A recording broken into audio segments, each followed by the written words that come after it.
10 things you didn't know about Venice, Italy. If you were a pirate, the best place to live would be in the middle of the sea. From the air you can see it, a city built on the water, a defiant constellation of 117 tiny islands, connected by waterways and bridges. Venice was built by driving long wooden poles straight down into the seafloor. I'm here to meet my friend Alba, and I arrived at the train station, which opens out into the Grand Canal of Venice. I'm blown away by a massive eye full of amazing sights. The Cathedral of San Marco. This is a pirate city of looted treasures. Venice was at war with Genoa and the Ottomans, and the Cathedral of San Marco is adorned with stolen sculptures of saints and columns from the eastern Mediterranean. The 4 horses on the facade are stolen from Istanbul, and the body of Marco himself was pilfered from his crypt in Egypt, stolen by wrapping it in pork.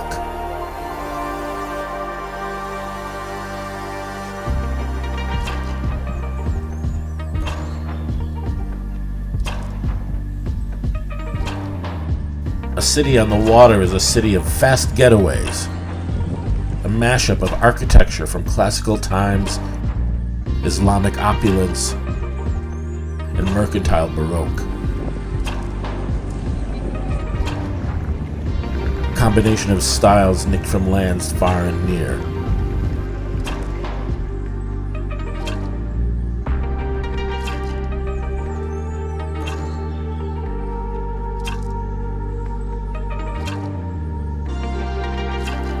Campanile di San Marco is a landmark when you approach from the sea, the famous tower overlooking the sea, copied often around the world in Disney World, in Las Vegas, and even Macau. It's from here that Galileo introduced his breakthrough invention, the telescope. Merchants could get an edge on the market by knowing which ships were coming in bearing imports. And the telescope was a game changer for those who could climb to the tower and scan the horizon to see which ships were coming in before anyone else, allowing them to buy low and sell high. The Grand Canal is the main artery through the floating city. Venice was a crossroads for Moors, Greeks, Turks, Armenians who ran the trade in the 17th century, and Jews in the first ghetto, the Jewish ghetto, from the word for foundry, a world that was portrayed in Shakespeare's Merchant of Venice. What news on the Rialto? Why, yet it lives there unchecked that Antonio had the ship of rich lading wrecked on the narrow seas. The Rialto is the great bridge where merchants came to make deals, the first stock market where shares were bought and sold. Venice is familiar to me from the movies, The Wings of the Dove, Don't Look Now, Death in Venice, and of course it's featured in 3 James Bond movies, from Russia with Love, Moonraker, and Casino Royale.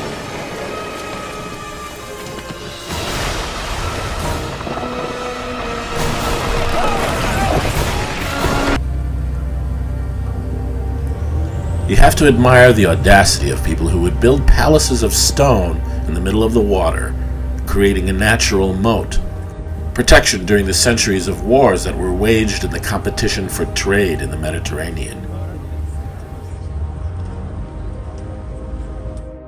By the 18th century, Venice had become known to a greater world and was seen in a new light.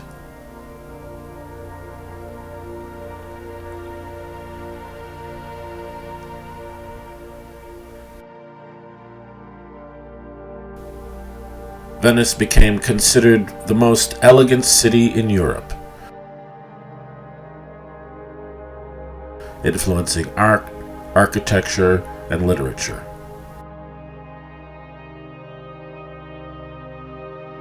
And by the Victorian era, the advent of steamships brought travelers from far and wide to explore its mysteries.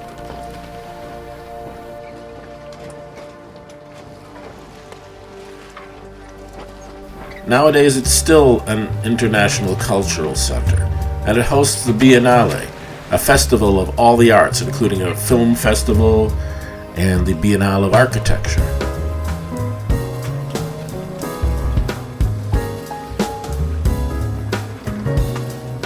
But But it's also a living city with a labyrinth of walkways, canals, and bridges especially suited to getting lost in all its wonders.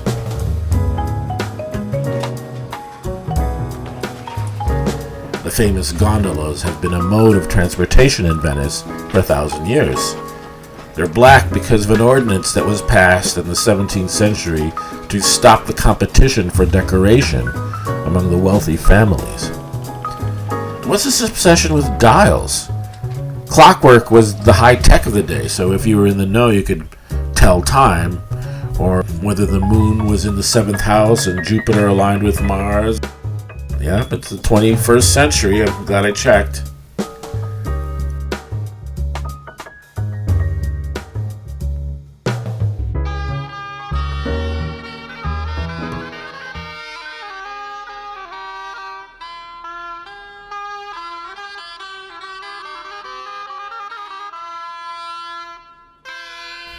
The Doge's palace was the seat of power for many centuries. First, a private palace, then a government building, and today it houses an amazing museum filled with the opulence of the centuries of Venetian wealth.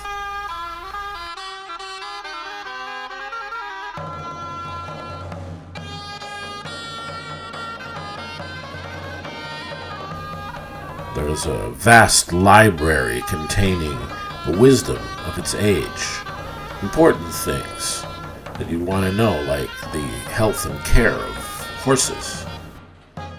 There are artifacts from Venice's centuries as a great naval power, exerting its influence over the Mediterranean, from Gibraltar to the gates of the Bosphorus.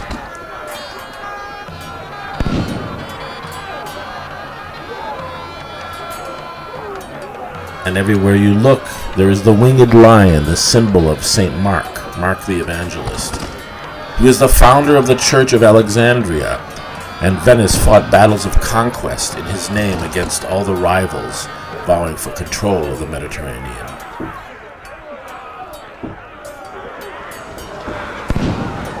Naval power was the most decisive, and the ships were the most concentrated industry of technological power before the Industrial Revolution. And no expense was spared in their construction and decorating, displaying elaborate lanterns on their sterns and fine metalwork that signaled their wealth.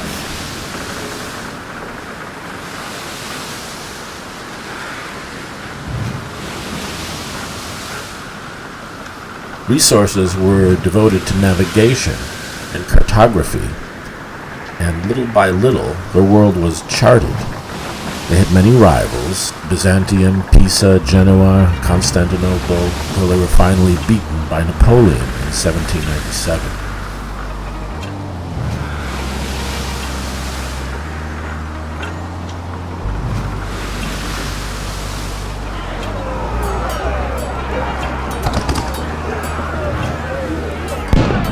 They developed a vast armory of deadly weapons, ushering in the dawn of the age of gunpowder.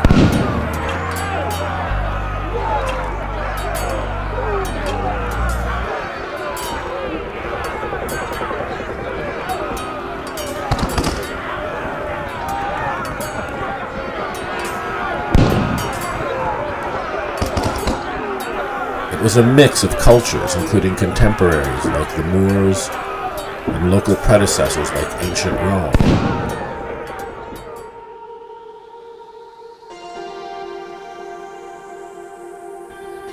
And of course, the Etruscans.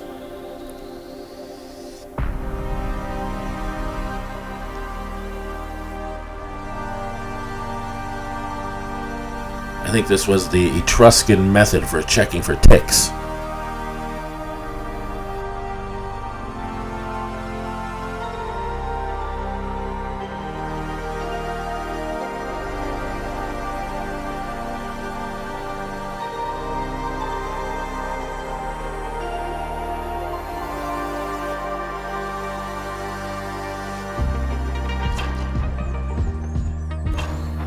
Bridge of Sighs. Take a turn in the palace and you find yourself on a bridge. Bridge of Sighs. The bridge and its name became particularly famous after the poet Lord Byron referenced it in his poem Childe Harold's pilgrimage, writing, "I stood in Venice on the Bridge of Sighs, a palace and a prison on each hand. This was the last bridge prisoners would cross before being slammed into a cell." Sounds more romantic than the bridge of yelps and blood-curdling moans.